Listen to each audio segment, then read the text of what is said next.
Hello everyone, welcome back to Joyful Sundays. I have a new guest who came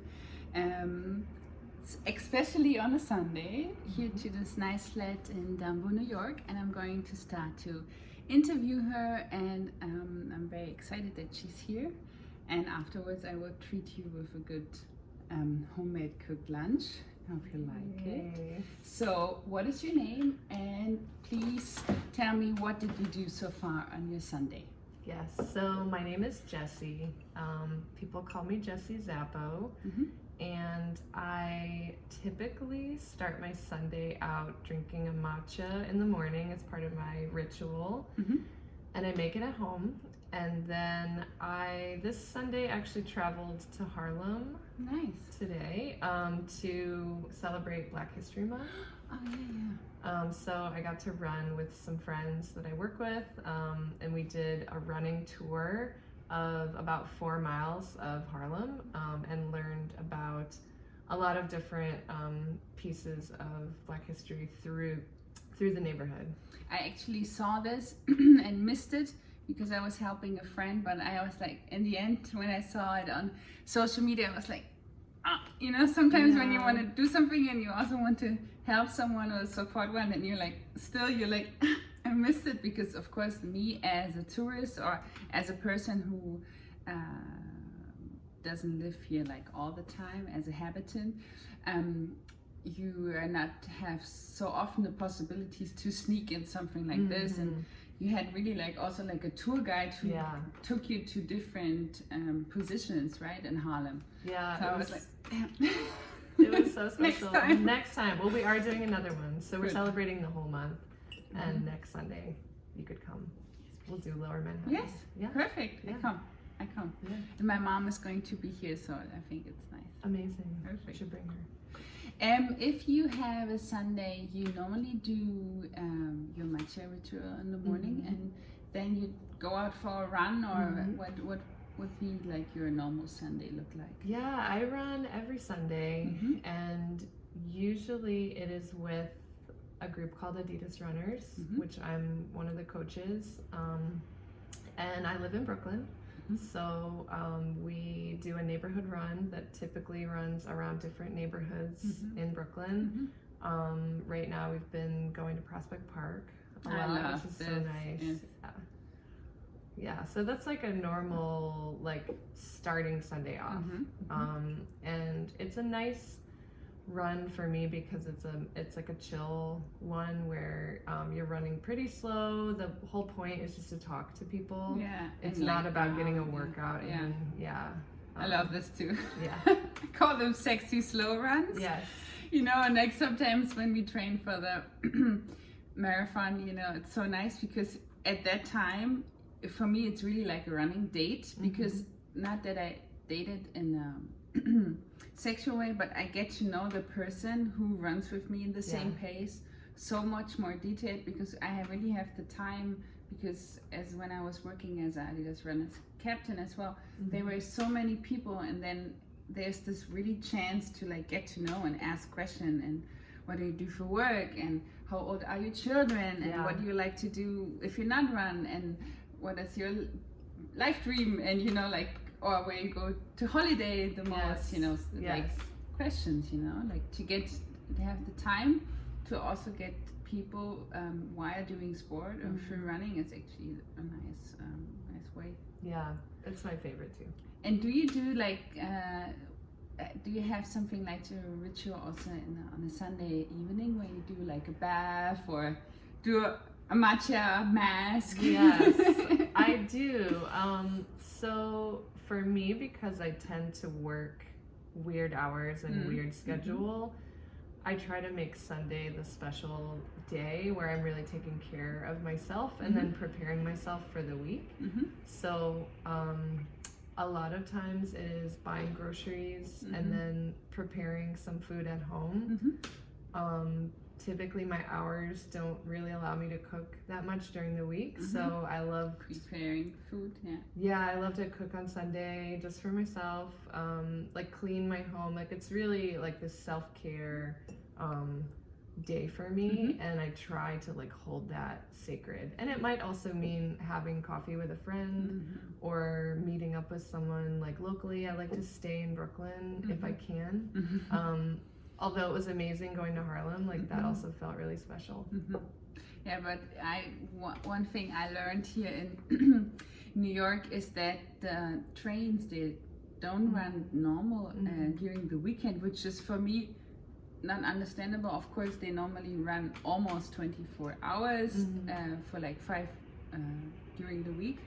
So they do a lot of like repairings and stuff during the weekends, but the people have, some of them have to work and some of them have off, so of course they're using the time and they have to travel, so yeah, sometimes you stand there for like 40 minutes or 30 minutes because the L train or the whatever is not coming. And yeah, it's crazy because this is like taking so much time from your normal weekend day. If I just take the travel to Harlem, instead of 1 hour, it's then 1.5 hours or something like that. Well, I got lucky today. The train was like, came like that. It was running fine, like one train all the way there. So it was a lucky day. Okay, very good. But I know what you mean.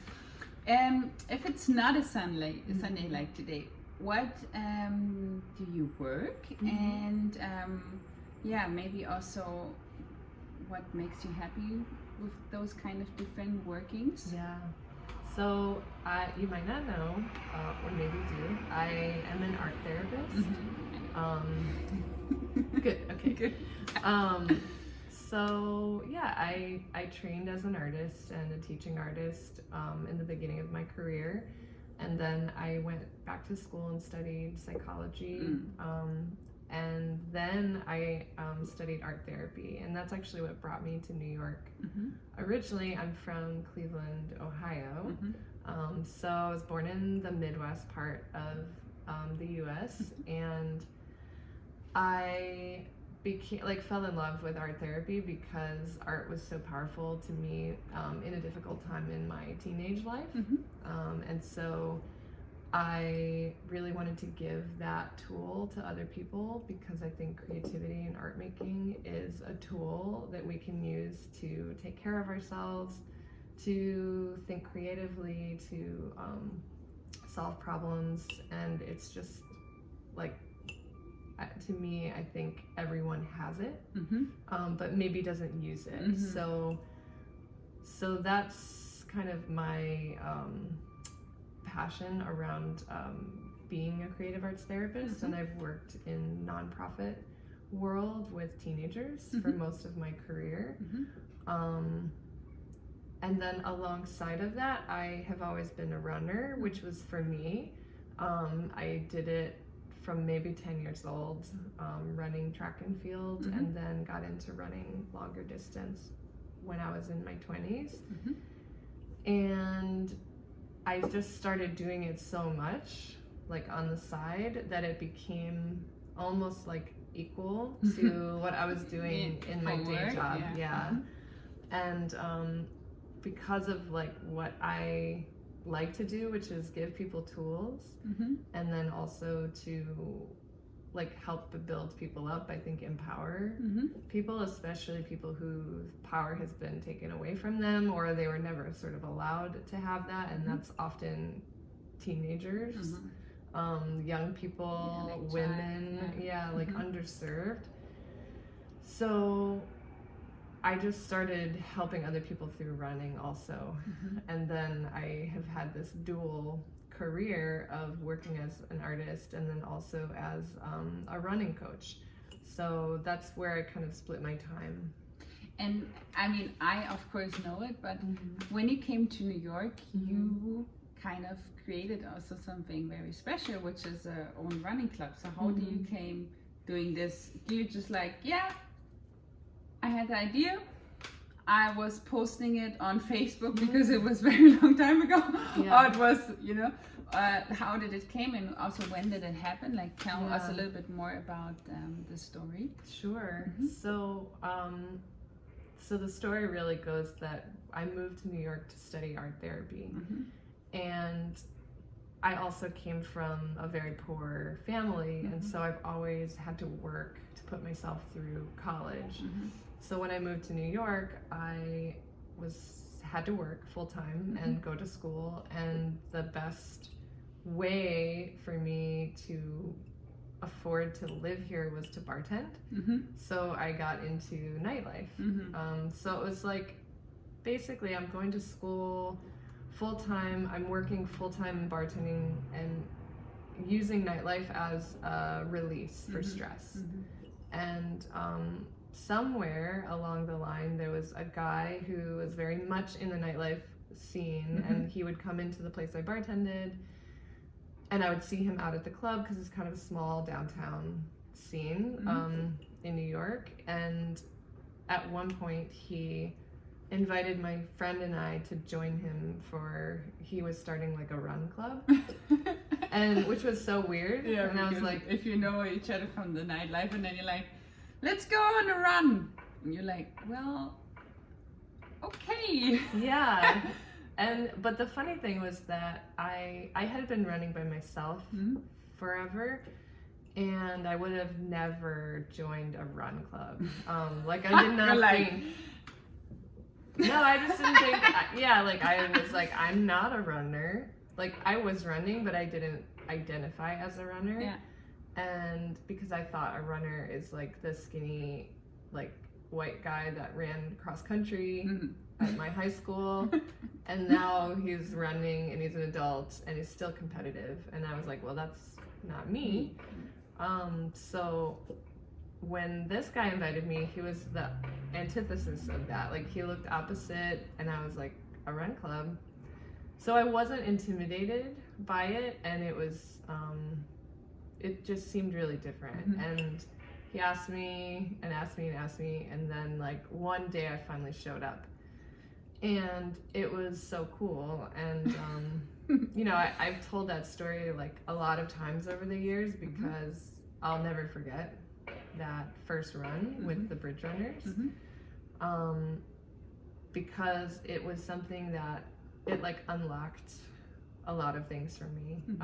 I felt I'd never ran that far before on that first run, and so already I was like, whoa, like I had no idea that I could run 4 miles. Okay. Powerful also, yeah. That was powerful in itself, but then like the experience of running through like Lower Manhattan and over the bridges, cool. and it was just, I mean, it's still to this day, it's every time it's experience, special. yeah.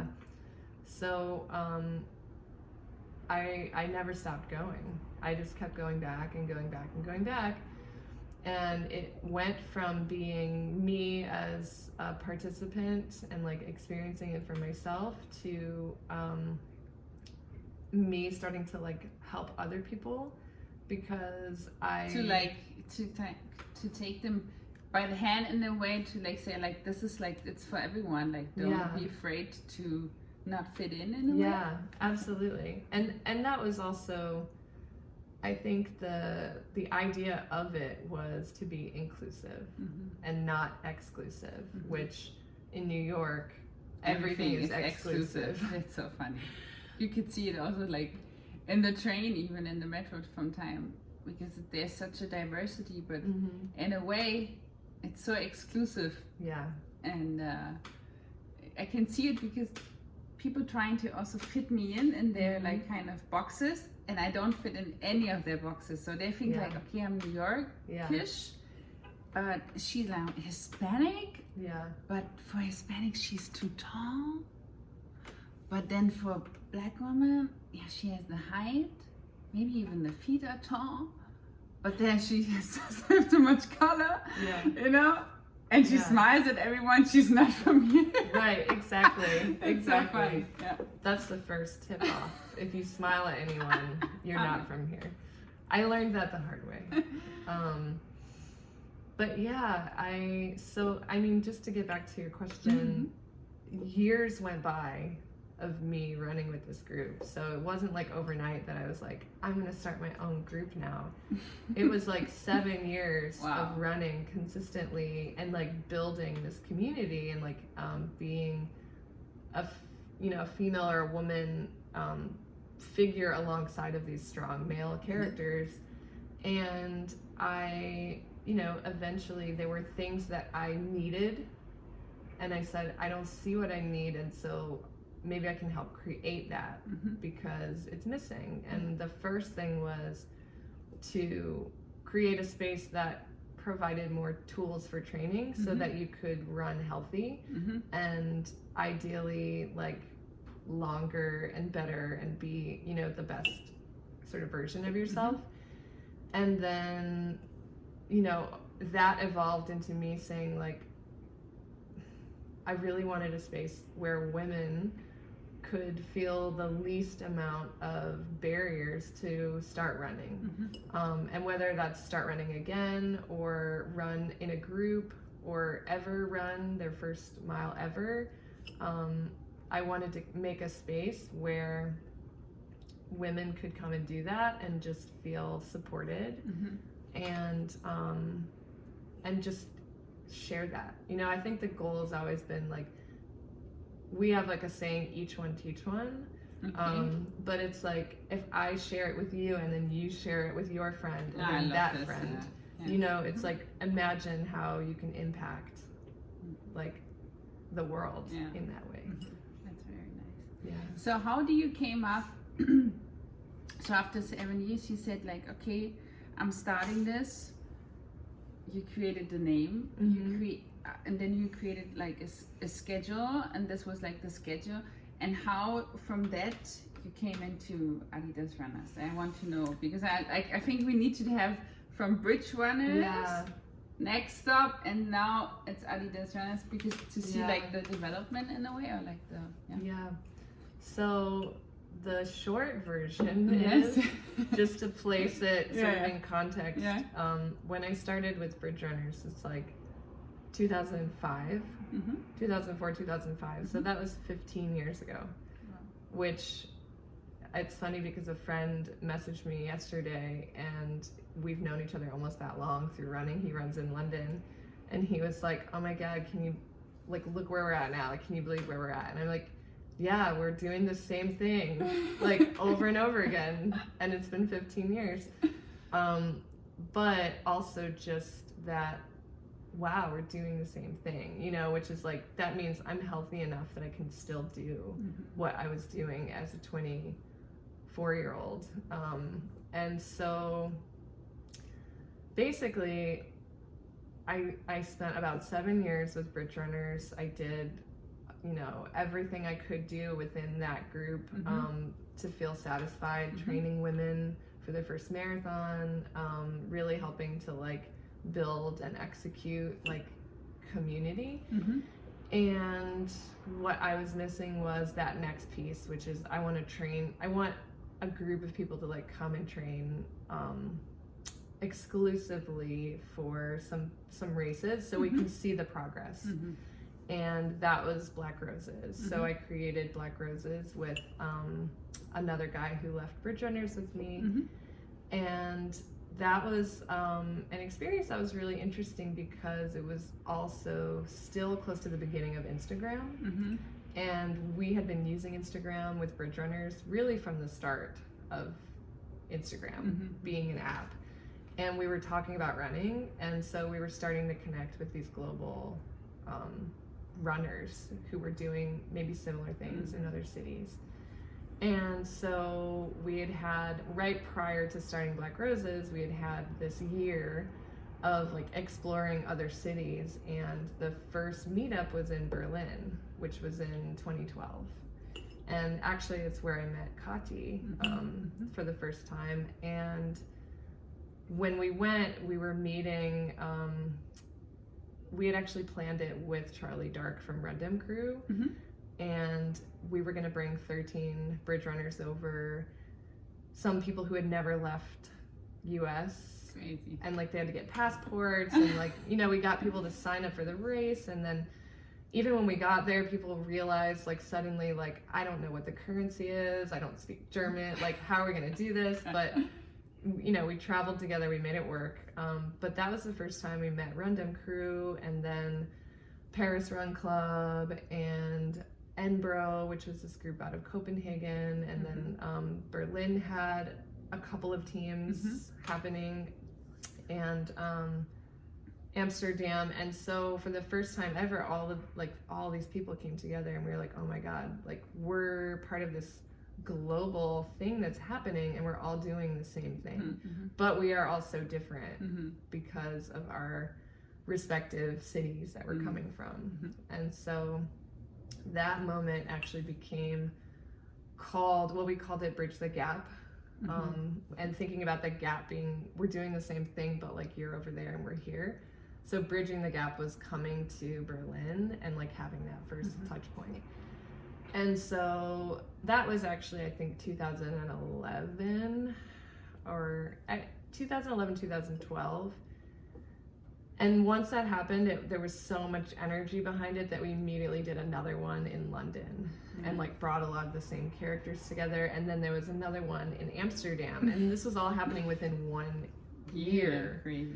So you can imagine, like, people were so excited that they were, you know, and brands Let's were do it looking another at it. time. Let's do it again and again and again. Of course, it's easier for people in Europe to like bounce to cities, but for us, it was a little bit trickier. But off of that, you know, I think I came out of that experience like with so much energy, but also still this desire, like I want people to have more tools other than we're just doing these social runs, which is what it was at the time. It would be like a once a week meetup.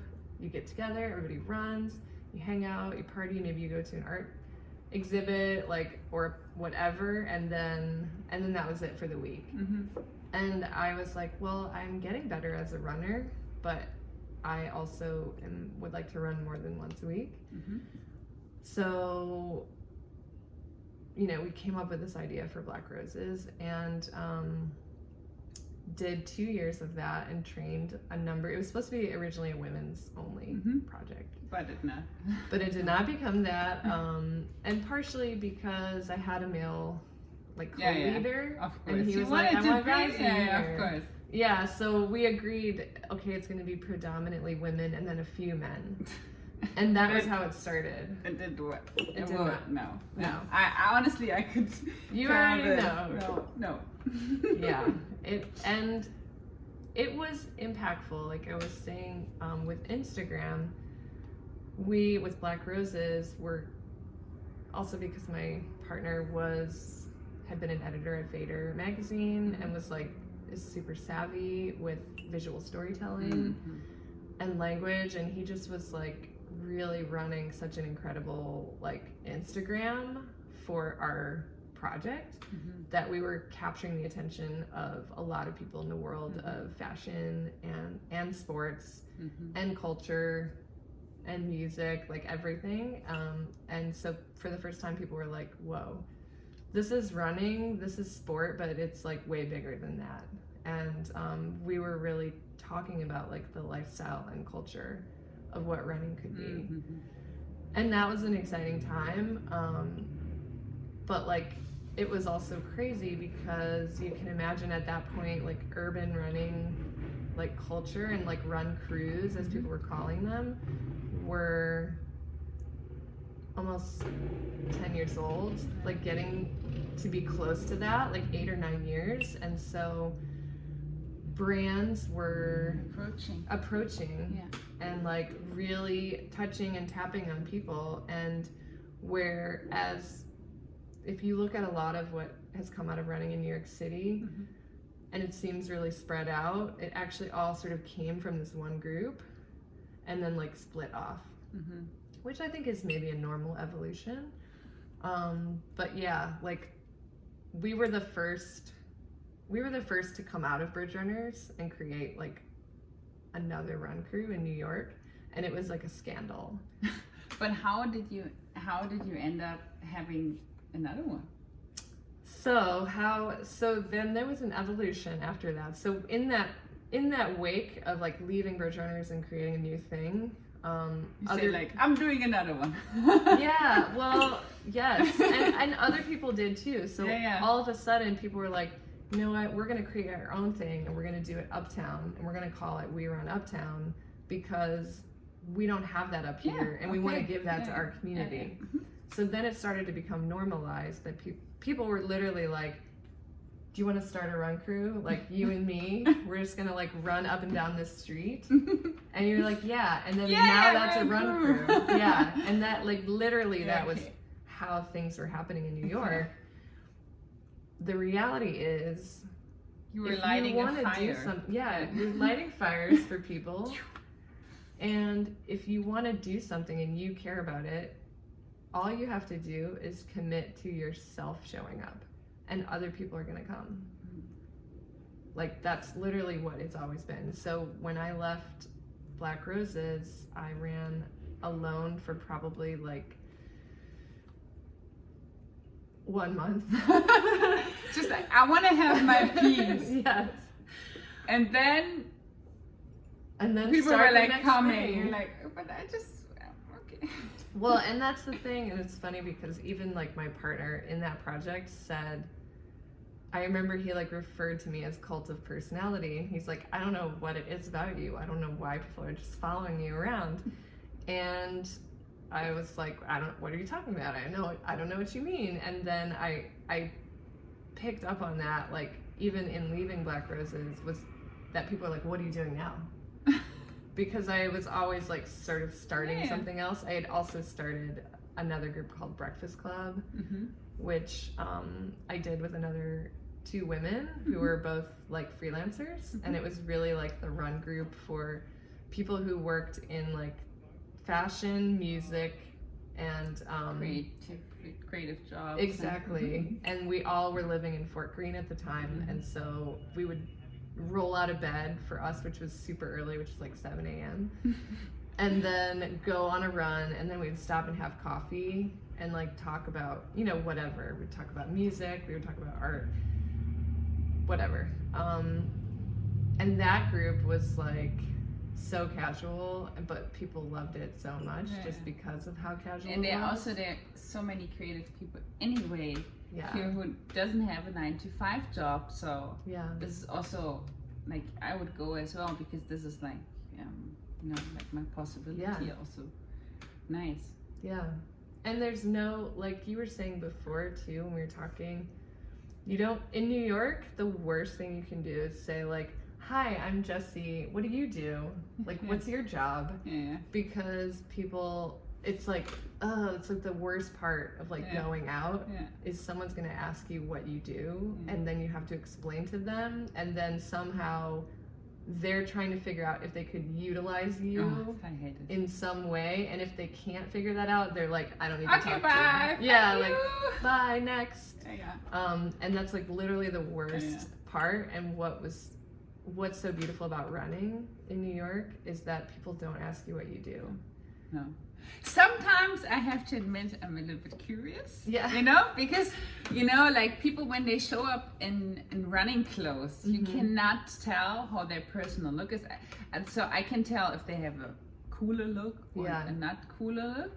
But I cannot tell from their running outfit what their profession's like. You know, and sometimes I asked once a guy who was always super friendly, showing up at the Adidas runners. Runs here, and I was always like, he's so friendly, like what does he do? And I asked him, he's like, I'm a photographer, and I'm like, oh, okay, like let me look you up your website, you know. And then he would do this like crazy shootings for like the major biggest clients in the world of fashion, but also industry and car industry, and I was like, this is humble guy who's always showing up, always on time, always being friendly, and I know him since a year, and I didn't know. And then I was like, oh, that's so interesting, you know. So interesting. But in a nice way, not in like, okay, I'm using you now for the next shoot.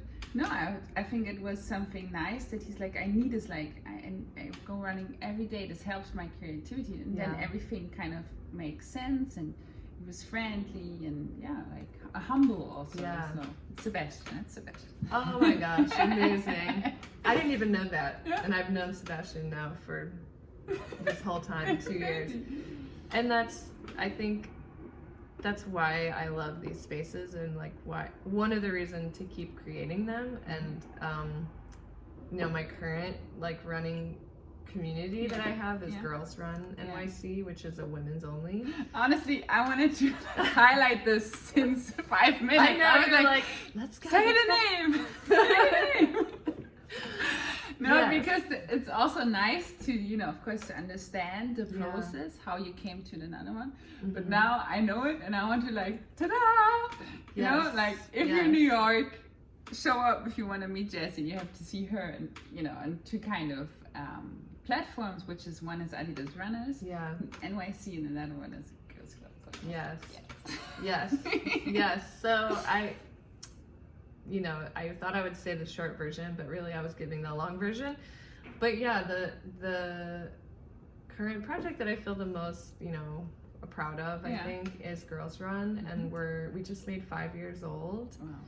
And I feel like, for me, I will always run, God willing, and I will always invite people to run with me. And this was a space that I wanted to invite women of all ages, of all backgrounds, of all abilities, to be able to come and run with me, and to give them an experience that was not scary, not sexualizing them, not competitive, not intimidating, and like healthy and kind of safe environment. And so that's always been like the parameters around Girls Run, is that we create a workout where we just want people to come and like join us. Feel good.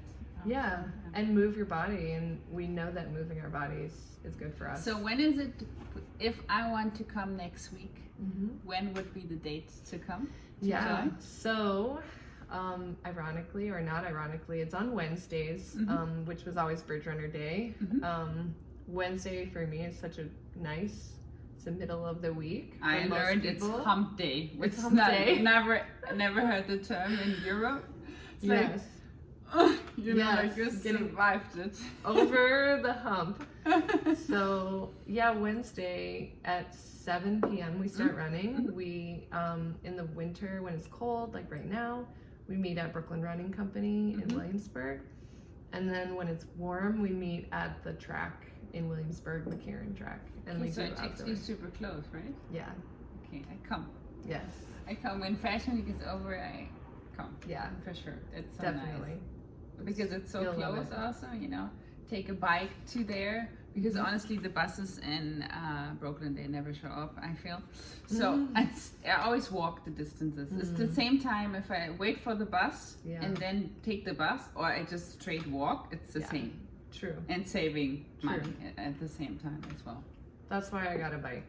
Living in Brooklyn, a bike. Yeah, for sure. I have two more last questions for you. So do you have a song where you freak out on dance floor, or actually maybe also what motivates you to go out for a run in the morning? Yeah. Because for me it depends a lot on my mood, you know, because I have from jazz to rock to classical to like old school hip hop. Yeah. But then sometimes I also love to listen to a crazy heavy metal song, and that, you know, depending on my mood. But if there is there one which like comes into your mind straight away? Yes. So I also DJ, which is a small fact. Okay. I'm a lover of music. Never heard. Grew up on classic rock. When I think of classic rock, it reminds me of my father and my relationship with him. So he was a huge Freddie Mercury fan. I'm a huge Freddie Mercury fan. So it's a Queen song, Don't Stop Me Now. Okay. And I always feel like, yes, like I cannot be stopped. It's just such a powerful ballad. I love it. Yeah. Can you play it for like 20 seconds? Yeah. You have your phone here? Yeah, absolutely. Queen was also from my mom. And actually someone else I interviewed also said Queen. Really? Yeah. Ooh. Which was it?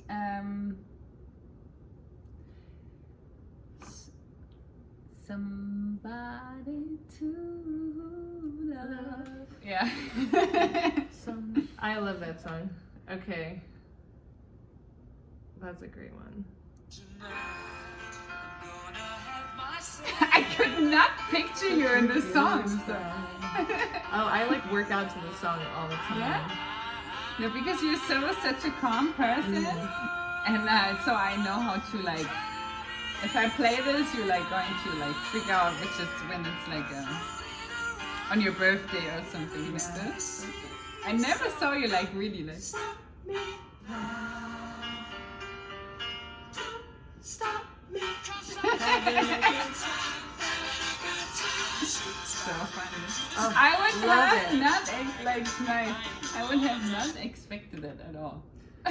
So you're like, because it's like really energetic power song, you know? Yeah. I do this like push-up and like playing Tabata routine thing. at home by myself. Yeah. And I will put this song on like repeat because I just feel like, yeah, it's like it's that powerful idea that you could do anything. Yeah. One more thing which I of course ask everyone who's a guest here in Joyful Sundays, what really sparks you joy? Like you kind of answered in a way that you love to inspire people and empower them and give them the tools. But it could be also, of course, this, but it could also say like, honestly, for me, it's the best to cook risotto. You know, like, it doesn't have to be always something like this, you know, but it can be also something like very, you know, it doesn't have to be so serious. I feel really lucky that a lot of things bring me joy, and I think that things that are simple and don't cost very much money bring me a lot of joy. Like a peanut butter and jelly sandwich brings me a lot of joy. And the earth and nature, you know, things that are just available to us. Yeah, I remember once we went on a hike upstate, and that was just beautiful. It was so nice. Yeah. Like I remember that, I will always remember this, but the whole year, when I looked at the picture, that sparked me so much joy to kind of refill this feeling of that we were like sitting there in the mountains. I remember we also had the picture there, and then there was, I loved it so much. It was running, it was nature, it was sunny, I think it was also on the weekend, it was blue sky. Yeah. It was freezing cold, but it was so beautiful and gave so much power, and it sparked so much joy. So this maybe also something like when you do nature and hiking or like running all together, you know, combined in a way. Cool. Okay, so next time when you come, I do you a peanut butter sandwich, and now I'm going to cook you some nice lunch. Thank you for your time. Thank you. Yes. Oh, so nice that you had the time. And then I will relieve you to the rest of your Sunday, of course, you know. Thank you so much, Jessie. Thank you, Joyce. Thank you.